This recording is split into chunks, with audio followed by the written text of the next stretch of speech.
and welcome to Sex, Lies, and HR. I'm Rosalind, and so glad to be back and talk about this subject of cuffing season. The last time I talked about cuffing season, I got a lot of responses, and I heard from a couple of people who didn't know what it was, and I thought that was kind of interesting to share what it is. And then it just gave me more information and more thought provoking conversation to share so that we can all learn during this time. So, without further ado, let's get on the conversation on cuffing season. But I want to take this to a different perspective and a different place. Last time we talked about why you can't hibernate and overgive during this season. But today, I want to talk about something even more powerful. So listen up. I want to talk about not just surviving, but thriving during cuffing season. Because cuffing season doesn't have to be about loneliness, settling, or questioning your worth. It can actually be a season of alignment, of joy, and expansion if you are intentional about it. And you might find love during that time. I just want us to be responsible and intentional with ourselves, okay? And with someone else too. You have to think about the other person. So I'm going to reframe cuffing season. Can you believe that? Let's be honest. Cuffing season shows up when the days feel like, sometimes the days feel long, and then the nights feel even longer, if you can imagine that. It's when people suddenly want closeness because it's the holidays, and you're seeing a lot of romance on TV and holiday movies, and connections is what we all need and how we're made. But sometimes people just want connection for the fear of being alone. And that's what the comparison, and when I talk about cuffing season, like you're doing it for a purpose, not for the true meaning of what it means to be a couple. Okay. So I want you to think about this in terms of recognizing the season for what it is and deciding not to abandon yourself just to fill a space. You know what I mean?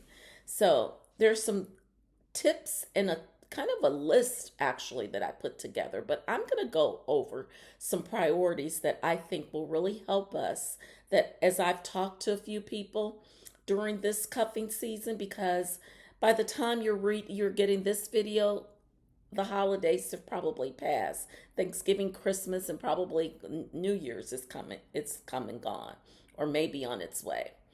But we always have Valentine's Day, so that's another season and another topic. But I want to make sure we think about, what do you do to thrive? Think about that. What do you do to thrive? So I just want to share some things that I know and personally, and I've observed during those times of being single, and how to not just survive something, but to thrive it. So during cuffing season, it starts with reconnecting. And sometimes it's with travel and reconnection.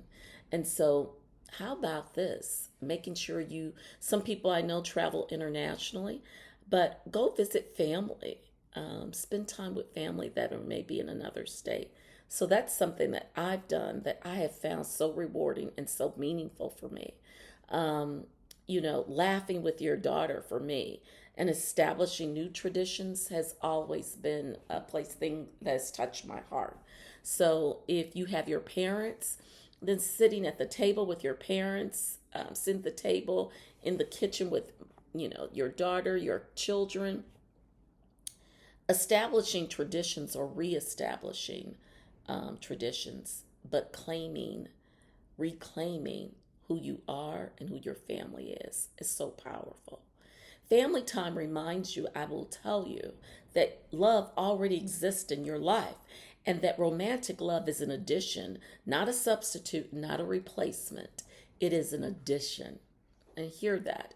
And when love does come, because it will come, but when love comes, it shouldn't mean that your family love goes away. It should be an added to the family. So that's number one. Um, Reconnecting and traveling are always good during the holidays.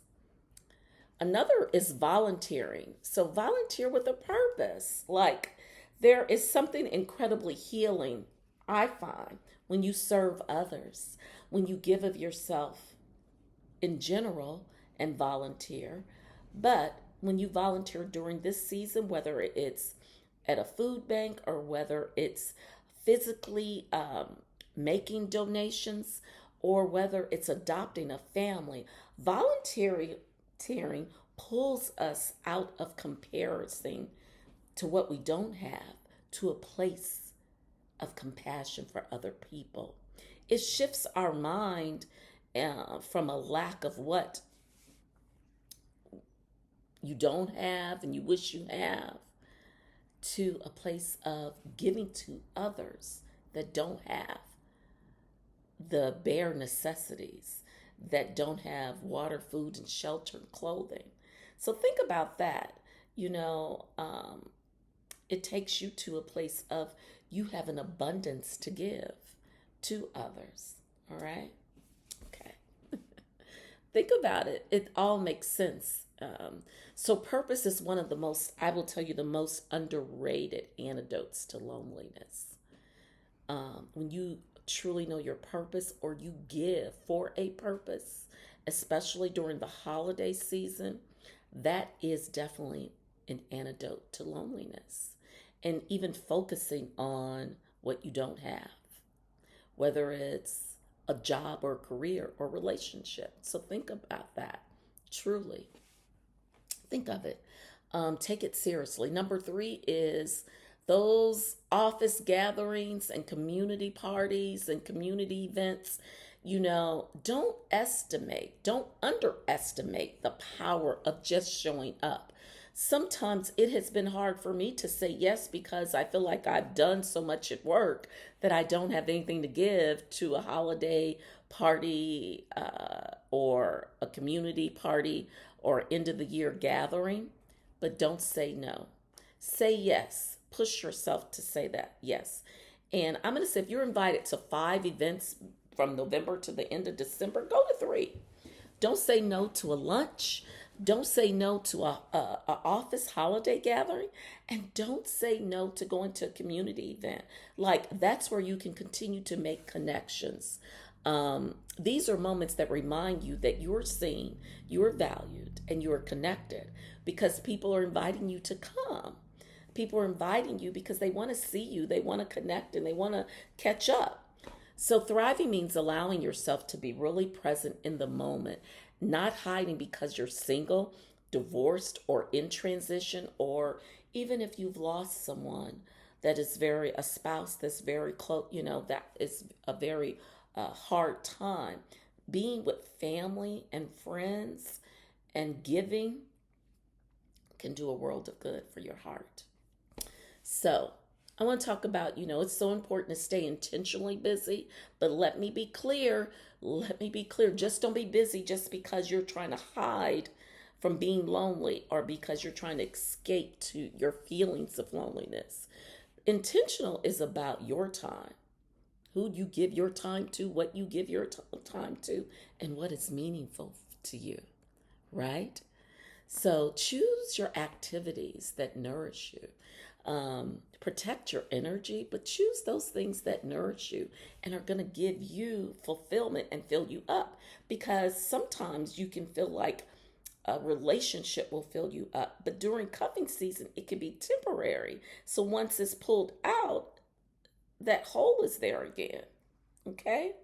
So build routines that make your life full, even without someone that's a romantic partner. It doesn't have to be like you're waiting around. And that cuffing season is going to fill it up and you're going to feel good. You need to make sure whatever season you create a relationship in, that it's an addition to your life. So I'm going to go on to number 5, making extra money and investing in your time, investing in yourself, investing in your investments. Think of that. And yes, thriving can also look like making more money. So this is a good time before the end of the year. What do your investments look like? Did you invest in a goal and you haven't quite finished it? For me, I'm writing a book. So that's an investment in my time. So how far am I in that book? How much longer do I have? Also, some people have an opportunity that they may want to do some consulting work, seasonal work. Some places are hiring, a lot of organizations, retail, they hire individuals during the holiday season. I love this candle. They hire individuals. And so that may be something you may consider doing to make some money, invest in money over the holidays. Yes, a side project. What can you do to monetize a skill and make think about making money in 2026 or the coming year? There is confidence that comes from knowing you can create abundance for yourself. And confidence changes how you relate to other people, your friends, your family, how you date, how you choose, and what you tolerate. It helps you really make sure you have specific boundaries as well in dating. So here's the truth: no one really says enough, and sometimes people say it and it goes over our head. When your life is full, you stop auditioning and waiting for love.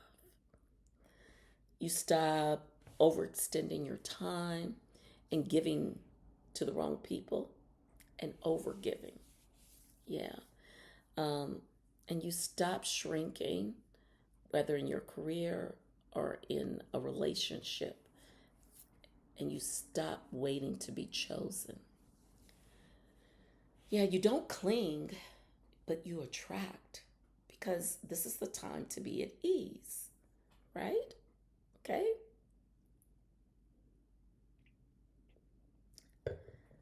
Let that soak in, get into your spirit. So, let me think about this. My closing reflection. So, whether you're just single for whatever reason, redefining what love looks like for you is always important. But let's be clear: cuffing season is not the season to just fall in love because it's convenient. You can thrive in so many ways during cuffing season, but don't force a connection. Don't settle.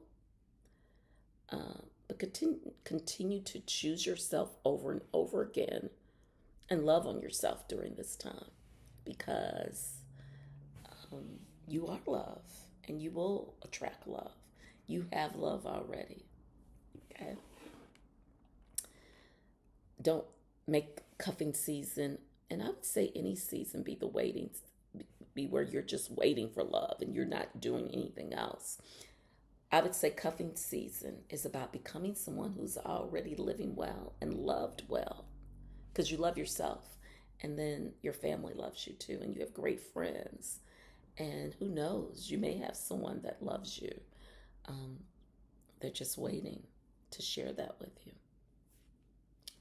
So I hope this resonated with you because I have created a quick little check sheet that is for anyone to use. No gender specific, just any gender could use that will help you thrive in cuffing season. and it kind of expands a little bit more of those topics that I discussed. So yeah, I'll put the link to that free downloadable checklist and use it as part of your journaling. Use it as you implement some goals for the new year, um, because there's always a season coming. There will be Valentine's season. There will be Juneteenth, the season of Black love, or there will be summer vacations. There's always a season in which, if you're single, at least I know, being, from the times I was single, that you have to reset and have your mindset in a place that you make sure that cuffing season is just not a season where you're settling. So, in our next episode of Sex Lies in HR, we'll talk about what happens, I would say, during cuffing season when it does turn into a relationship. Because I don't want to be negative about cuffing season, it does happen.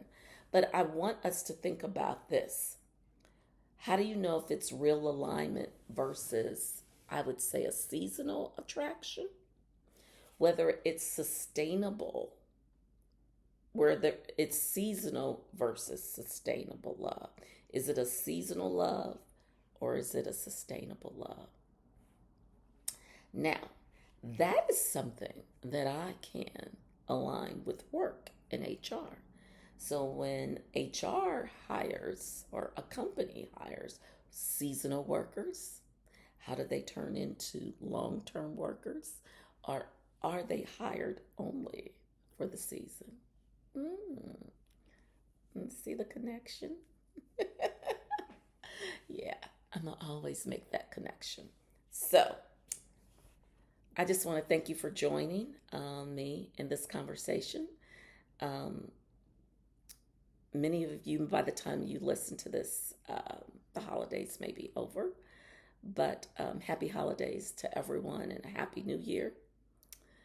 This is Rosalind, and with Sex Lies in HR. So stay warm, stay wise, stay intentional, and take care of yourself forever, for always, and for love. Happy New Year.